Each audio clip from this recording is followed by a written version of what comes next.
Manona fedanan'ny tompo amintsika rehetra. Fedanan'i Jesosy any anapaka mandrakariva ny apotsika dia hiditra ao anatin'ny hafatra isika. Nisy fotoana nisy nantany izay tamin'ny faraparan'ny taona tamin'ny Desambra teo. Nisy nantany hoe nareo le mitoreny aloha reny ve tenen'ny pastera hoe zao toriana. Tenen'ny pasteur tovo zany. Dia tsy miteny ay fa ahoana aho ohatra mitovitovy zany zavatra torianareo indraindray. Mitovy ve ho aho samy mifampitohy? Ay mifampitohy marina ho zay zavatra mifampitohy mifandray daholo le izy. Dia ny tena marina tsy miteny anay izy hoe zao toriana ary natsy eo ary izy na mbola tsy niresaka an'izany ary zay dia fantako raha teo fa nanio toriana koa ary tsy fantany. Raha tsy efa tonga hatran'izao fotoana dia tonga ho aminy ilay izy.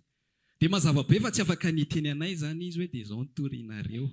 Ary tsika ihany koa dia tarihan'ny fanan'Andriamanitra ny zavatra izay zaraintsika eto. Misy an'ilay teny iny ao amin'ny Ezekela 4:7 5:5 angamba milaza hoe izao amin'izay no hiandry ny ondriko i Jehova. Ny dikan'iny tsy misy olombelona miay anao ara-panahy fa fanahy masina miay anao fa mampiasa olona fotsiny izy hiay anao. Olona no ampiasainy.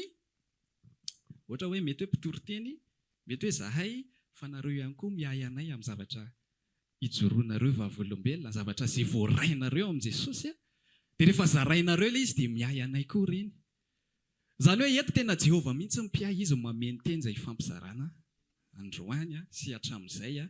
Nahita an'izay foantsika teto fa nisy zavatra mifampitohitohy be teo mino fa tsisy hoe za koa mba mahay ohatr'izany dia hanao ohatr'izany koa za fa tarihan'ny fanahy. Manolotra ny tenanay fotsiny izahay hoe ity za Jesosy dia ampiteneno dia mampiteny tokoa Jesosy ary tiako zaraina aminao zany hoe azonao atao zany.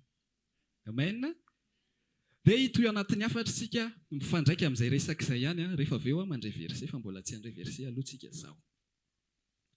Ny hafatritsika tamin'ny heriny tamin'ny heriny androany resaka n'ilay fanatitra nataon'i Jesosy dia izay velona ao anatintsika. Tadidinao ve iny? Hoe ahoana moa ilay izy? Tsy tadidiko mantsy dia mba Jesosy ilay fanatitra tena izy ary ilay fanatitra tena izy dia velona atao anatintsika. Ary natongavan'io fanatitra tena izy tao anatintsika io dia efa niresahana teto raha teo fa ho averiko resahana kely tsy zavatra mora ilay izy. Dia mantsy ny olona mieritreritra hoe ilay zavatra nataon'i Jesosy teo amin'ny hazofijaliana mora kely izy satria izy ange Jesosy. Mety afaka nanao izy tsy maheno tsy hainko marary akory izany fikapohana nahazo anazy zany. Izany fanondromana ny tanana tamin'ny fantsika izany tsy hainoko akory izany. Fa andao te ilaza aminao hoe ilay tao anatiny no Jesosy. Ilay fanahy tao anatin'ny Jesosy no Jesosy fa ilay teto ivelany iny vatana fotsiny iny. Ary iny vatana iny dia vatana mitovy amintsika. Maheno marary, maheno malahelo, maheno matahotra, maheno mitaintaina ao anatiny. Ary tsapany tena tsapa mihitsy ny zavatra nivelesana anazy iny. Ary nanaovany an'iny nanomboana anazy teo amin'ny hazofijaliana iny dia ho antsika. Rehefa maty teo amin'ny hazofijaliana izy, rehefa nijaly mihitsy izy teo amin'ny hazofijaliana io sy alohan'ny namatsiana anazy teo. Dia natsofoka tao amin'ny fahotantsika rehetra. Dia lasa izy no voavono teo amin'ny toerantsika. Lasa izy no atao hoe mitondra amin'ny vidiny fahotantsika hoy isika. Dia afaka ny andoavany lanitra isika. Tsy haiko ianao raha efa navoray an'izany fitiavan'i Jesosy izany aloha. Fa tena tiako voarainao izany hoe tsy zavatra mora ny zavatra nataon'i Jesosy fa tena zavatra mavesa-danja tanteraka mihitsy fa fony ny ainy ho anao ary Jehova raha teo nafoy izany ho antsika. Dia nomeny anao zany ary efa voarainy fonao zany dia misy an'ilay fanatitra velona ankasitrahana amin'izay ao anatinao. Amen. Misy an'iny amin'izay ao anatintsika. Dia afaka andovany lanitra isika dia zanak'Andriamanitra isika dia misy an' Jesosy mifona ho antsika eo an-tananakavanan'i Jehova hatramin'izao vao manoto isika dia mamela heloka Jesosy mifona ho azy. Mifona ho azy. Tsy haiko raha tena lehibe ao anatin'ny fonao zany. Tsy haiko raha tena tsapanao ny alalina izany fitiavana nataon'i Jesosy izany hoe isaky mihetsika dia voavela heloka. Isaky mihetsika dia voadio foana. Tsy hoe tia fahotana Jesosy dia meo aty indray ilay fahotana fa ilaiko reny. fa tsy tia andreny Jesosy fa tia hanadio antsika izy. Izay le fitiavany, tia hanome anao an'le fiainana mandrakizay izy. Anka lasa misy an'le fanantitra kasitrahana ao anatin'ny fonao. Tena tiako voarainao zany fitiavana nameny Jesosy zany satria tsisy afaty zany eo amin'ny fiarahana amin'ny Jesosy. Tsy maintsy eo no manomboka ny fiarahana amin'ny Jesosy Kristy.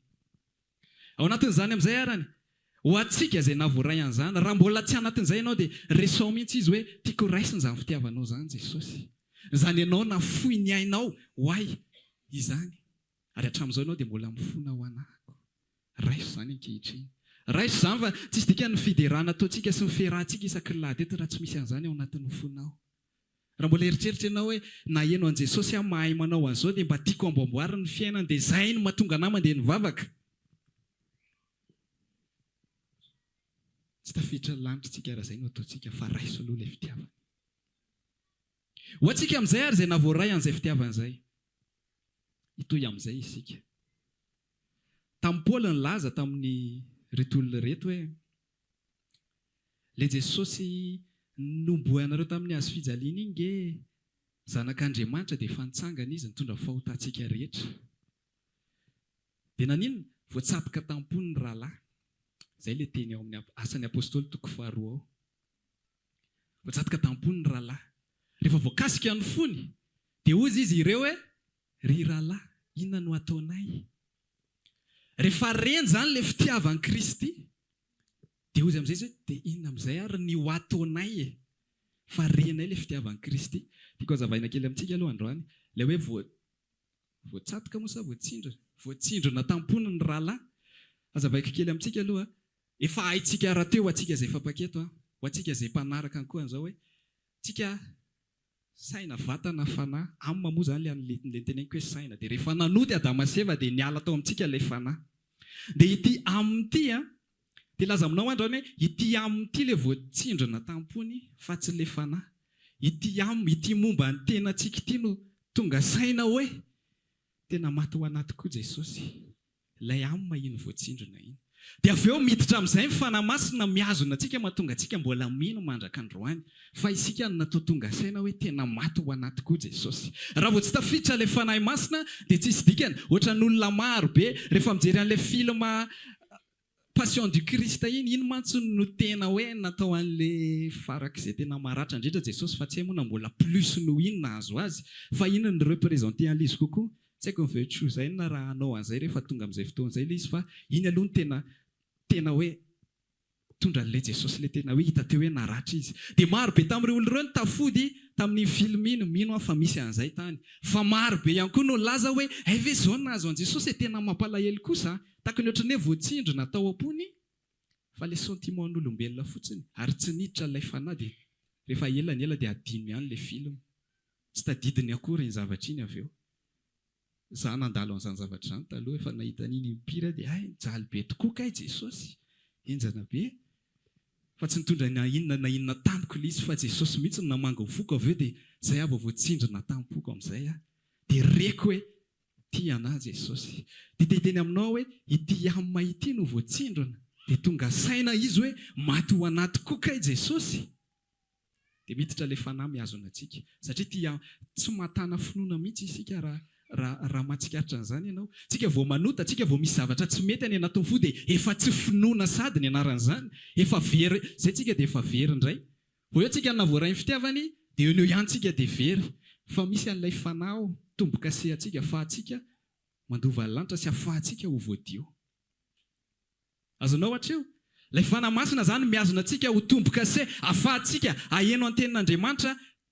Rehefa miresaka amintsika izy dia ahafahantsika ihany koa miresaka aminazy. Fa androana hiresaka kely aminao amin'ity resaka amina ity. Izay tena ho resahantsika androany. Inona no ataonay hozy izy reto rahalahy reto. Rehefa voatsatoka tampony, voatsindrona tampony izy ireo. Inona no ataonay? Azonao ve ilay hoe inona ny ataonay? Ohatran'ny takiny hoe tean'olo tena amin'izay satria efa voaraiko ilay fitiavan'i Kristy. Azoko amin'izay hoe tsy mitondra namakaiza kay ty fiainana izay ikatsahako isan'andro ty azo an'izao te ho zao, te hanindry any anina, te hanana betsaka noho ihany te ho zao. Hitany amin'izay hoe tsy mitondra na inona kay reny. Fa ilay zavatra vitan'i Jesosy ny zava-dehibe dia inona amin'izay ary no ataoko e. Rehefa tena voatsindrona tao am-pony izy inona amin'izay no ataoko, andeha ho aiza anao inona ny tenin'ny Petera moa hoe mibeba areo ka ho atao batisa amin'ny anaran'i Jesosy ianareo, mba azahoanareo famelan-keloka ary anareo handray fanomezana dia ny fanahy masina. Amen. Maniry tena voaray an'izany isika. Fa tiako mbola hitoy ity zavatra ity rehefa milaza izy hoe mibeba ianareo efa mibebaka isika reto.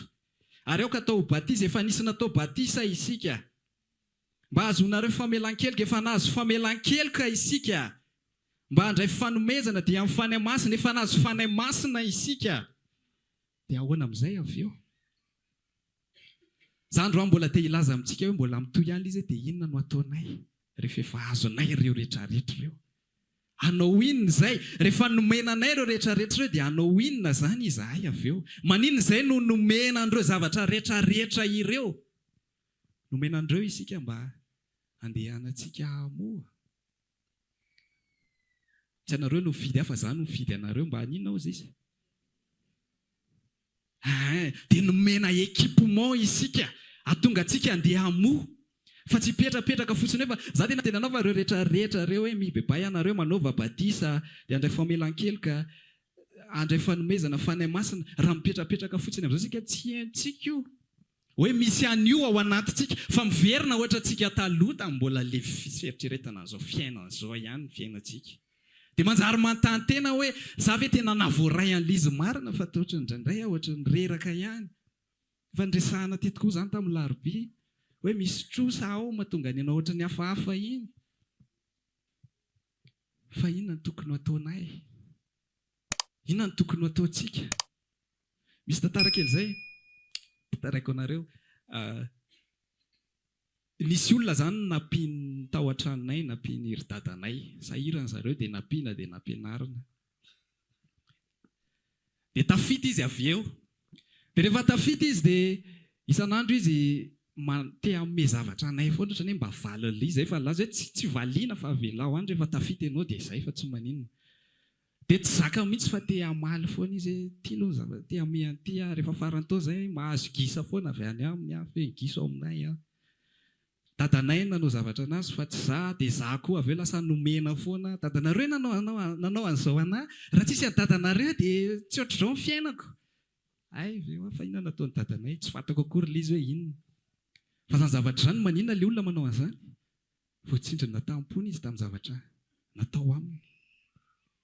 Reconnaissant tanteraka izy dia any anatiny any tsy milamina fa ohatrany te hanao zavatra izy ho an'ilay nanampy azy. Efa zavatra minime izany. Fiainana eto an-tany izany zavatra. Fa tsy mihoatra lavitra noho izany ve zavatra nataon'i Jesosy ho antsika? Mba hampahatonga antsika hilaza foana hoe inona no tokony ho ataoko Jesosy eo aminao? Inona no ataonay ry rahalahy? Anao inona izahay? Satria renay ilay fitiavan'i Jesosy. Androany dia hiteny aminao hoe atolora ny tenanao. Atolora ny tenanao. Tsisy fampitahorana mihitsy ity zavatra ity. Hoe raha vao tsy manolotra ny tenanao ianao dia izao no mahazo anao, izao no mahazo anao, izao no mahazo anao. Tsy fantako mety misy ihany. Tsy fantako. Fa za te hilaza hoe ilay raha namana, ilay nampianay tsisy fampitahorana nomena azy hoe raha tsy mamerina an'iny ianao dia izao. Fa fandresen-dahatra tao anatiny fotsiny. Sika ihany koa resy lahatra noho ny amin'i Jesosy. Resy lahatra le amintsika ity. Hoe za dia novonjena malgré ny fahotako sy ny faharatsiako izay tsy tokony novonjena akory dia voakasika tampony isika dia eo amin'izay dia izay izany. Zavatra mampiomehy amin'ny olombelona mantsy dia rehefa mbola tsy eo amin'i Jesosy izy dia te hanao zavatra mba ho vovonjy. Te hanao an'izao, za tsara fanahy, za nanome an'izao, za nanampy, za nandeha tetsy, za tamin'ny 1900 izao nanao an'izao, tokony mba tadidin'i Jesosy koa siny. Fa rehefa lazaina amin'izay hoe tsy avy aminareo ny famonjena dia ilay toerana amin'izay dia izay izany. Tsisy inona natao intsony. Na hitondra tena tsara ary ohatrany tsy dia mandalo any an-tsaina intsony satria Jesosy nge mifona ho antsika.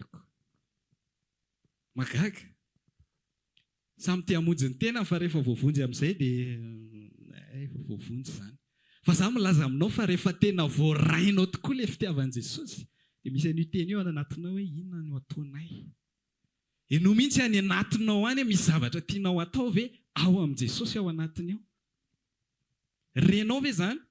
misy taona ilay izy tsy heno eny fa zay ny antony vavahantsika, zay ny atonga antsika manao fotoam-bavaka be dia be. Mba ho tsaroanao hoe rehefa voarainao ilay fitiavana, tsy handray famelan-kelika fotsiny isika. Hipetrapetraka eny fotsiny dia mila fiadanana dia ampitombo indray fiadanana foatra ny varindrina. Zay raha teo mahatonga ilay fisainan'ilay olona sasany mieritreritra hoe hakana fitahiana fotsiny Jesosy satria variana izy. Adinony tanteraka ilay izy voatsindrina tao am-pony iny, fa androany te hamerina anao voatsindrina tamponao ve ianao noho ny amin'ny asan'i Jesosy. Renao ve ilay kasika tao anatin'ny fony? Raha renao izy ny safidian'Andriamanitra rehetrarehetra dia no safidiny mba hamoa. Anohy an'ilay asa nataony Jesosy inge laza izy hanao asa bebe kokoa noho izao fa zaho any amin'ny ray ozy izy, iza ilay izy iny? Isika izay nahavoaray fitiavan'i Kristy inge iny fa tsy ny apôstôly. Fa isika rehetra mihitsy. Ohatsy misy taona milaza hoe tsy tsapanao zany hoe tompony ianao raha tsy mikarakara. Tsy tsapanao hoe tompony fanjakana lanitra io ianao raha tsy mikarakara an'io ianao. Na zavatra kiray na tôbilanao io, na moto io, na tranonao io, tsy fantatra anao hoe tompony raha tsy mikarakara. Ohatray mihitsy tsika rehefa any amin'ny namantsika isika dia rehefa mba mikarakara eo dia alaisy tsara tsika ao aminy.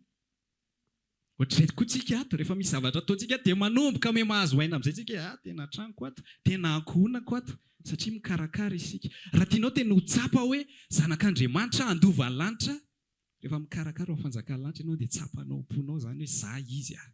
Za zanak'Andriamanitra, za andova ny lanitra ako. Fa tolory amin'izay ny tenanao manomboka androany. Raha renao izany, latsaka ao anatin'ny fandrika ao foana isika isan'andro.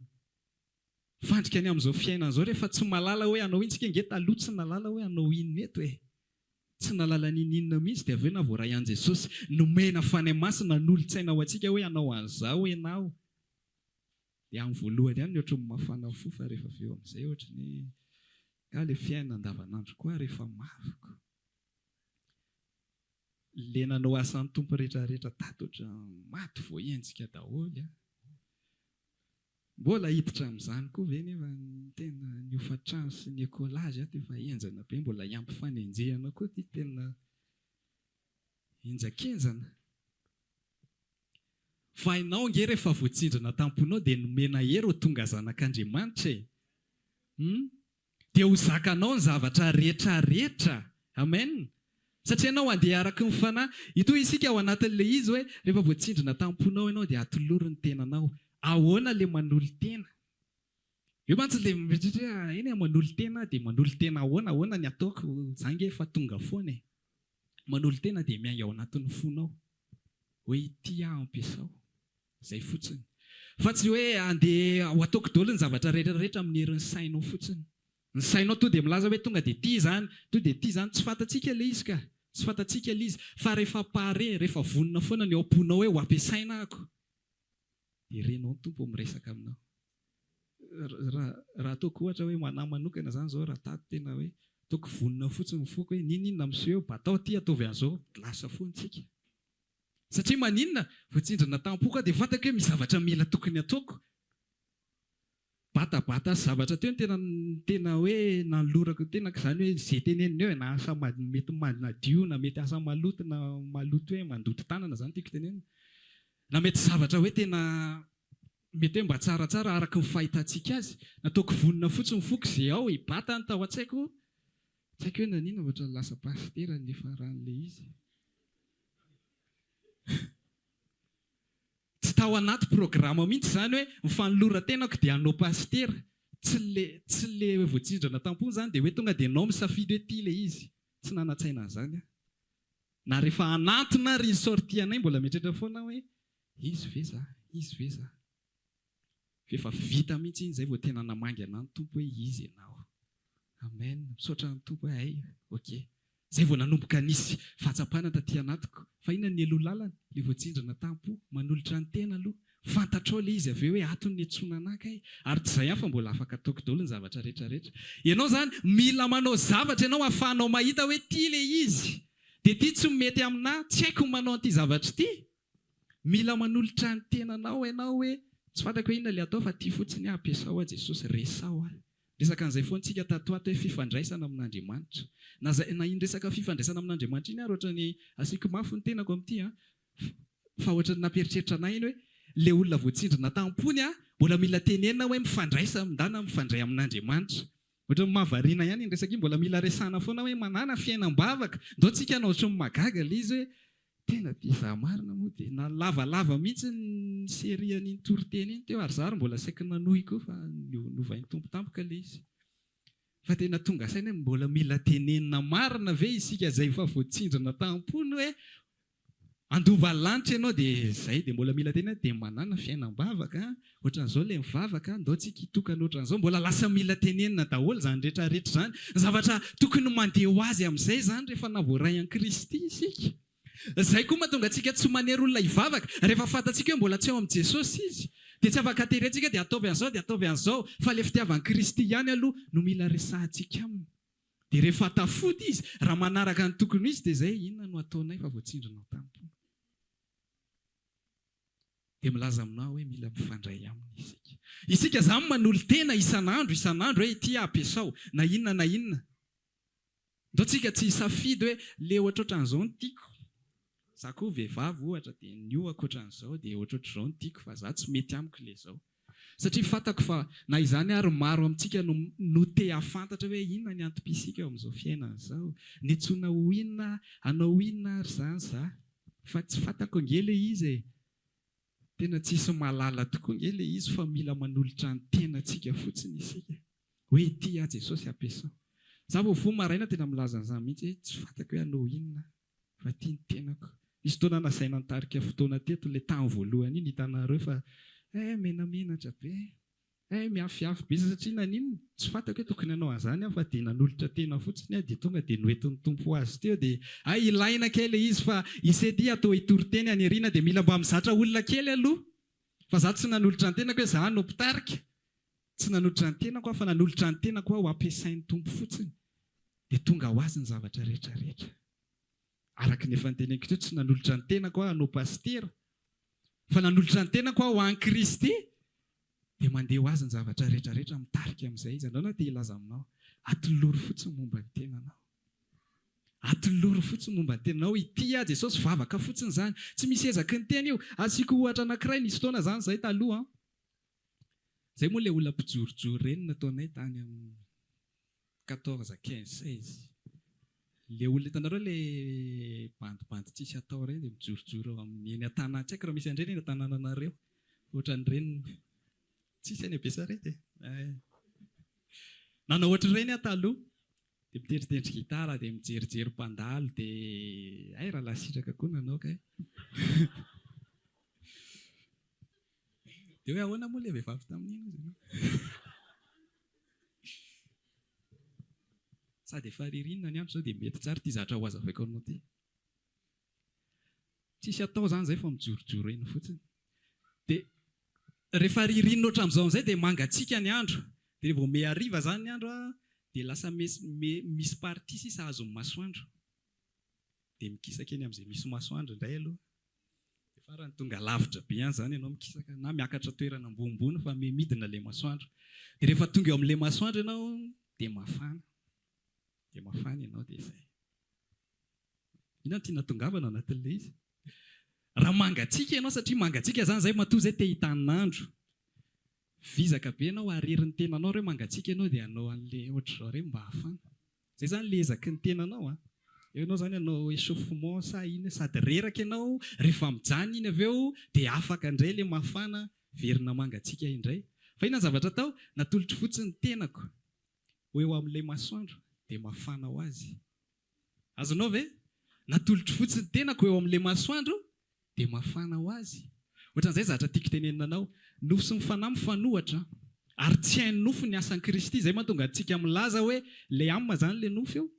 Tsy hainy io hoe inona ny tokony atao fa tsika fotsiny no misafidy ity izao mba tiako, ity izao mba metimety amiko. Fa ny azon'ity nofo ity atao mba hanaraka an'io fanahy io manolo tena. Raha isotrany hoe fanahy masina ilay hazavanin'ny masoandro dia atolotro fotsiny tenako eo amin'ilay fanahy masina eo amin'ilay hazavana dia mafana ho azy. Atolotro fotsiny tenako ho tarihan'ny fanahy dia fantako amin'izay ny zavatra tokony ho ataoko. Hoe aika za tokony ho azy. Ary reko ny teny tompo miresaka amiko hoe tokony hanao an'izao ke za, tokony handeha ho ary ke za, ary lasa omeny teny ohatran'izao hoe izao ny toriana. Nisy an'ity anankiray ity koa tsaroako. Tsaroako tampoka zao fa nisy fotoana tamin'ny herintaona zany a, lazo pasteur atao amin'ny message tao amin'ny pasteur Tovo, ay moa mila précisena amin'izay amin'izao. Tao amin'ny message tao amin'ny Facebook hoe misy trano libre hozy izy ao Ambondrona, sao dia misy anao cellule nareo. Hitako ilay message. Ay fa ny zavatra anankiray mantsy zavatra tiako resana amintsika, za zany taloha tsy dia à l'aise anaty cellule, fa ny anahy zavatra tiako dia mitory amin'ny fitiavan'i Kristy any ivelany. Fa za tsy dia mahay resaka fitoriana ho an'ny hoe efa mpino ohatran'izao. Tsy dia à l'aise ato anatin'izany a. Dia io nefa misy trano izy izy. Dia nieritreritra, za tsy mahay an'ilay anaty, tsy mahay tory dia inona indray nitoriako amin'ny heriny, dia inona indray nitoriako amin'ny heriny, dia inona indray.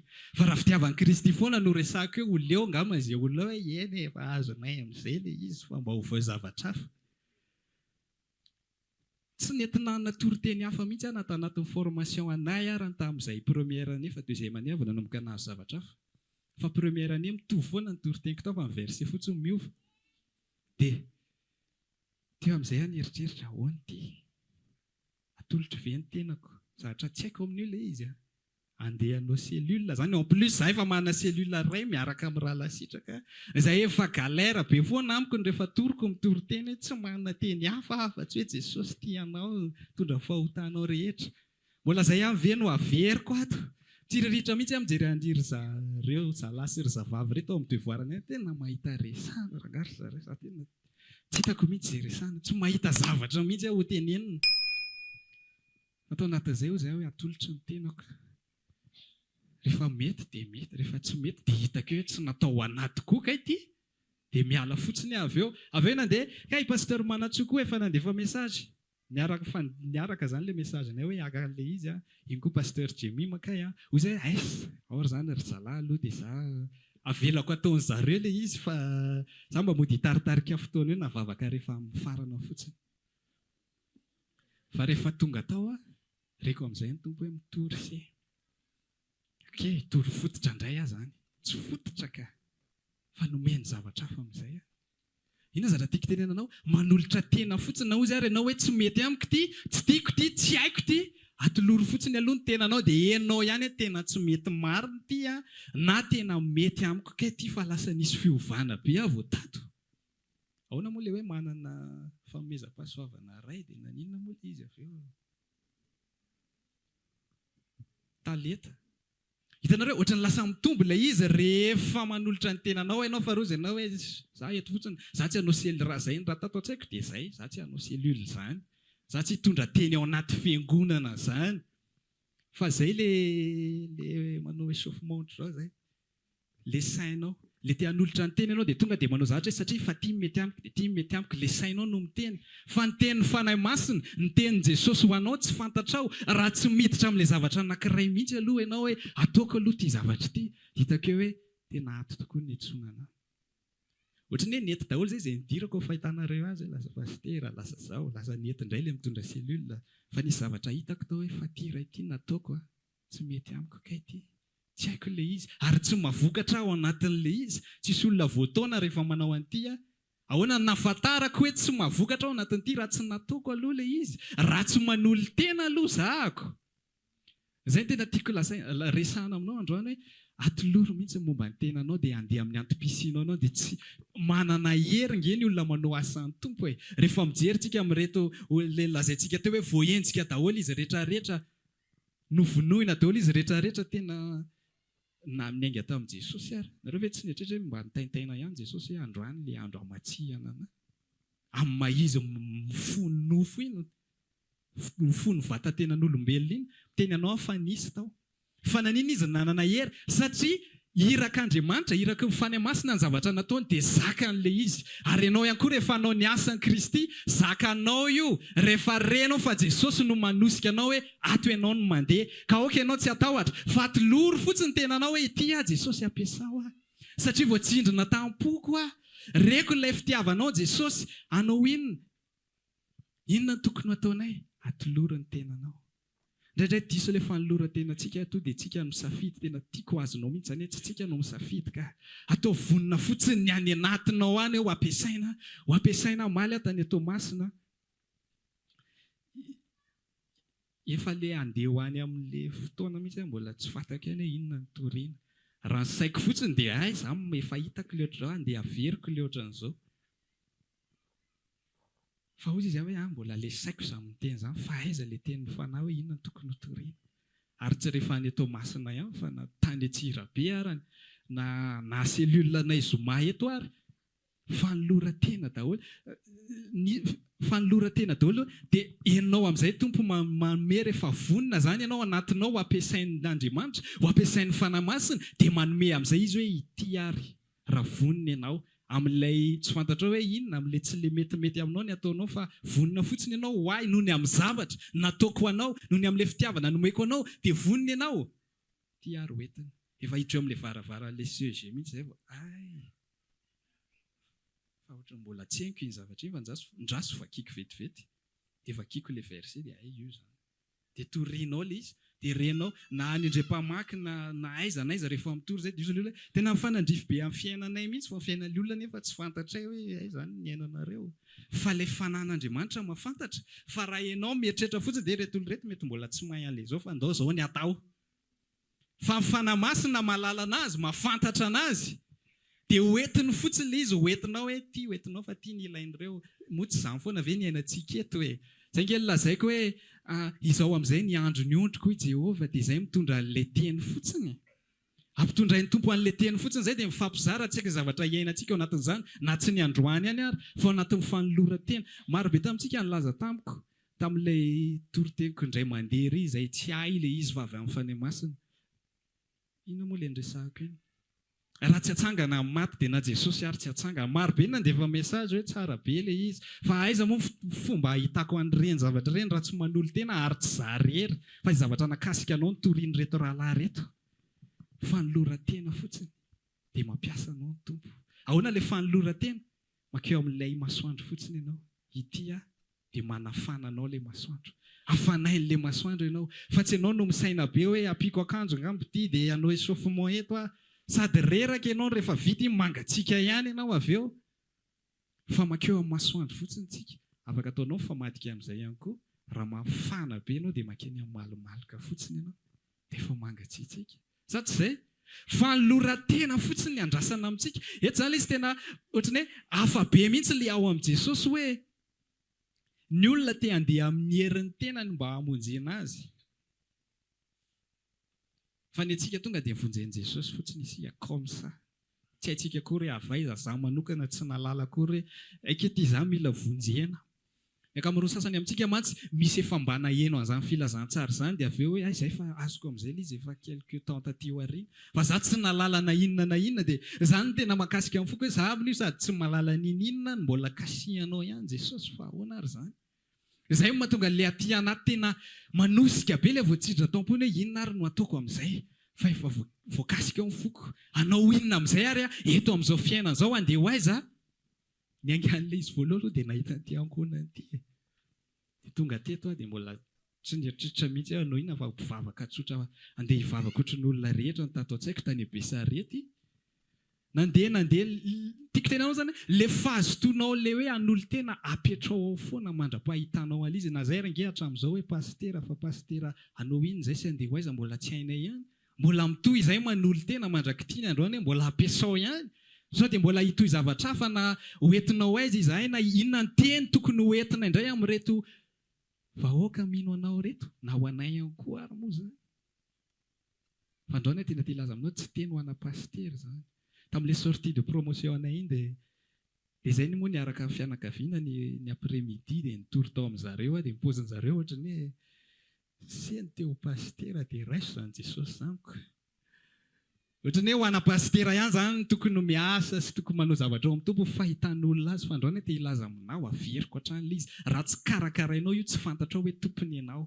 Tsy fantatrao hoe andova lanitra izany ianao raha tsy mikarakara ny fanjakan'ny lanitra io. Tsy mba misy fifaliana ve any anatintsika hoe nisy olona tafatsangana noho ny amin'ilay fitoriana nataonao, noho ny amin'ilay vavaka nataonao azy.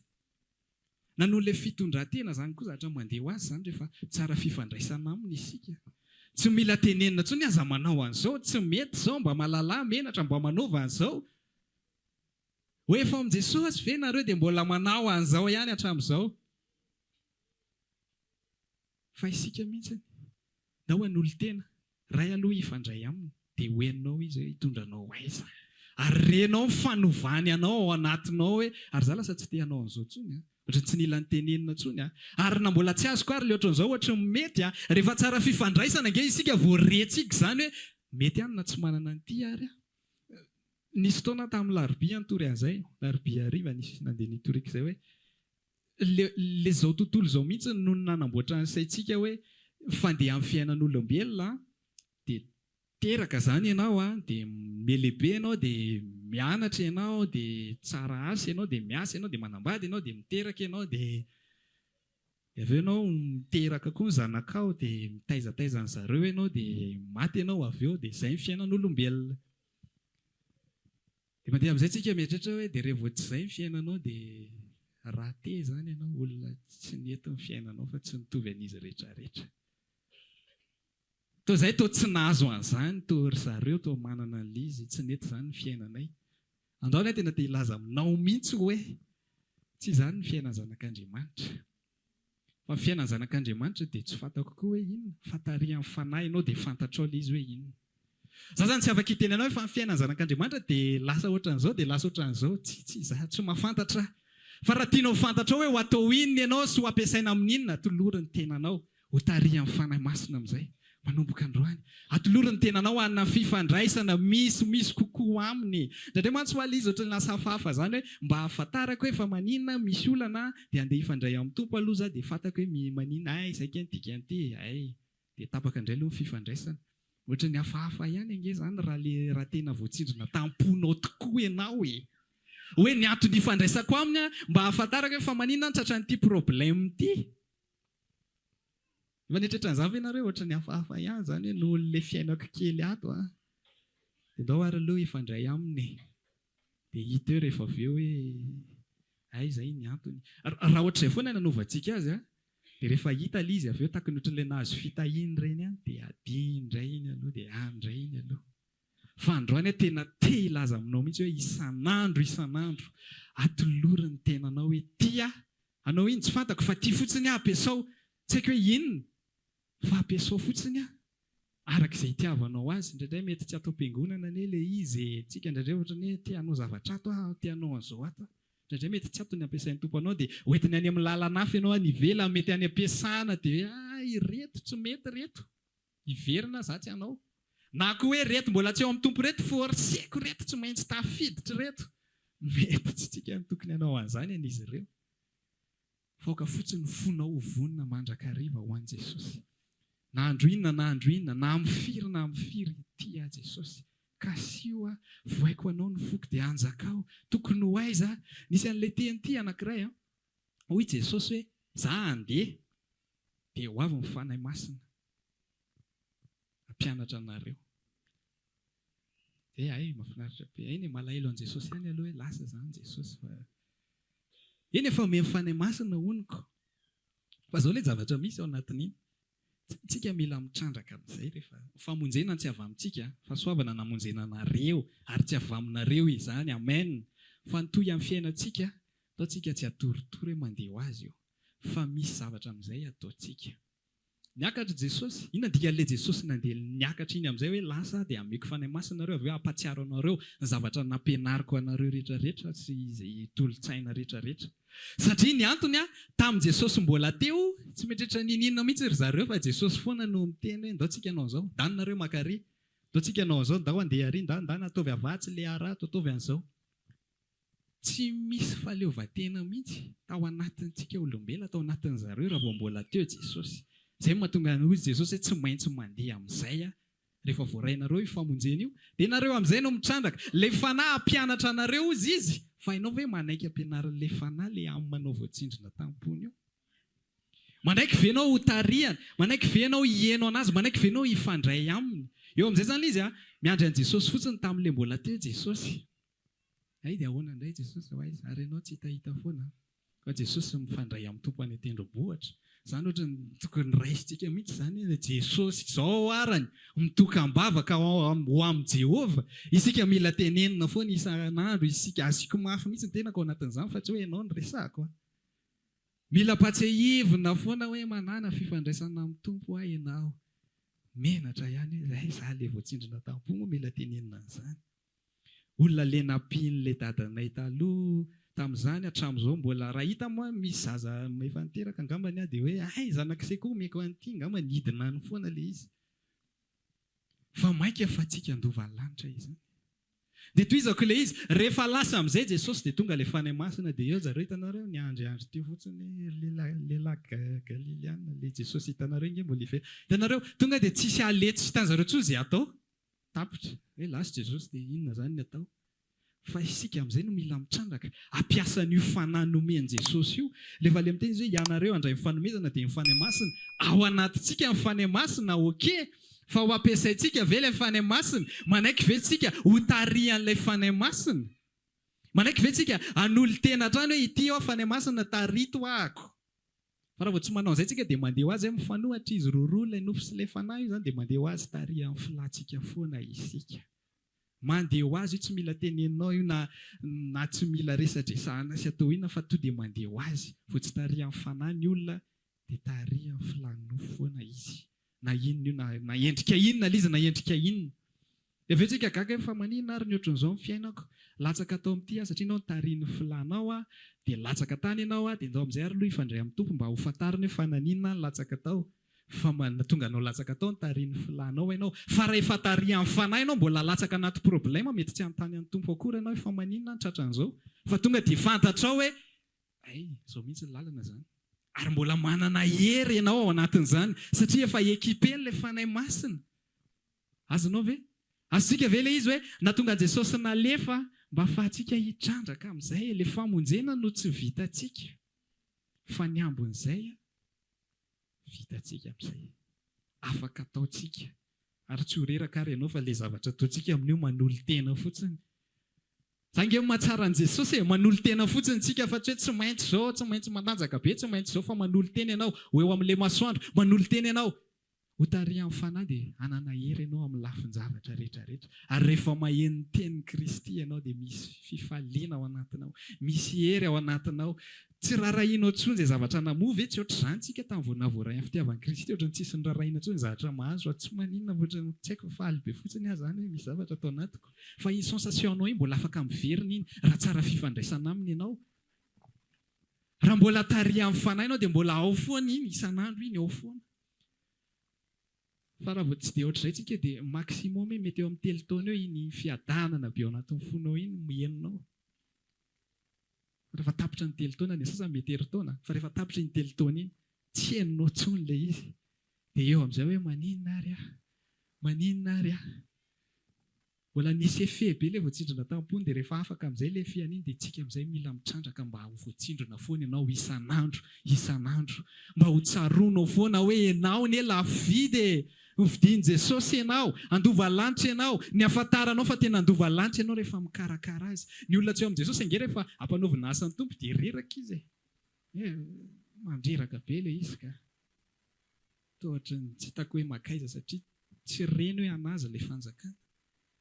Fa ianao raha zanak'Andriamanitra ianao renao hoe tena anaty fanjakana ity. Mpiara-mandova miaraka amin'i Jesosy dia te hikarakara an'ity te hitondram-bavaka ny reto ankohonany reto te hampahery tsy voatery misy teny ety aloha hoe ndao hanao an'izao tsika, ndao hamangy any ihany, ndao handeha ho arifa tratran'izao ihany dia any anatinao dia efa renao tompo mety hiresaka aminao hoe ndana makany fa tongavanao amin'ny fotsiny dia mampahery anazy.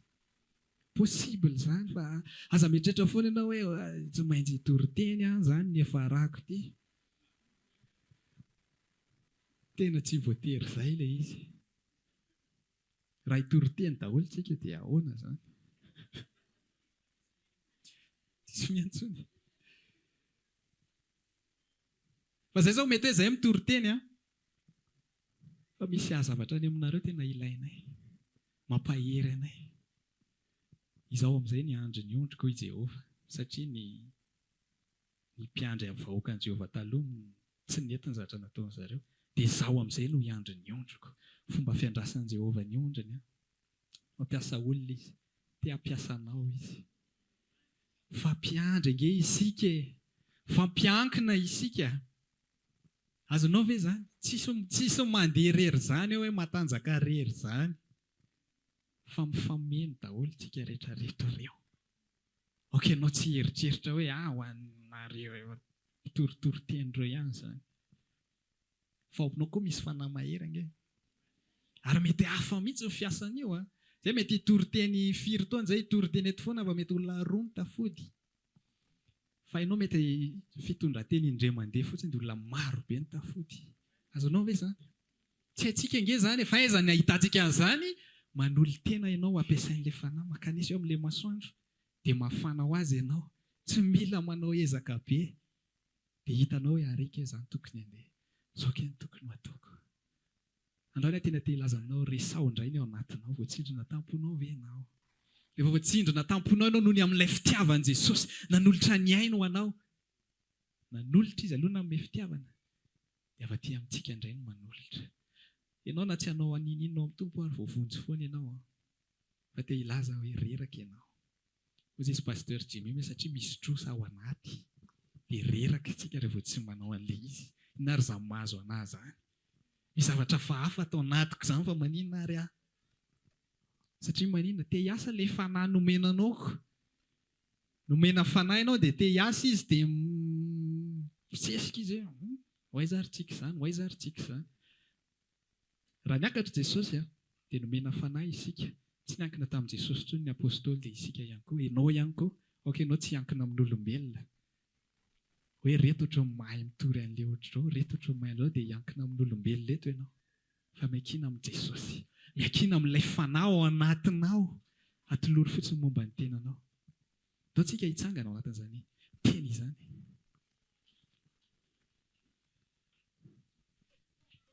Ao anatin'izany afatra izany moa izany dia samy mivavaka. Izay voarainao dia resao aminy. Raha mbola tsy voakasika tamponao ianao dia resao mihitsy izy hoe maninona tsy mety makasika voakasika mihitsy nefa efa firy taona nivavaka teto. Efa firy volana ary zareo reo ohatra miresaka an'izany foana. Dia resao aminy mihitsy.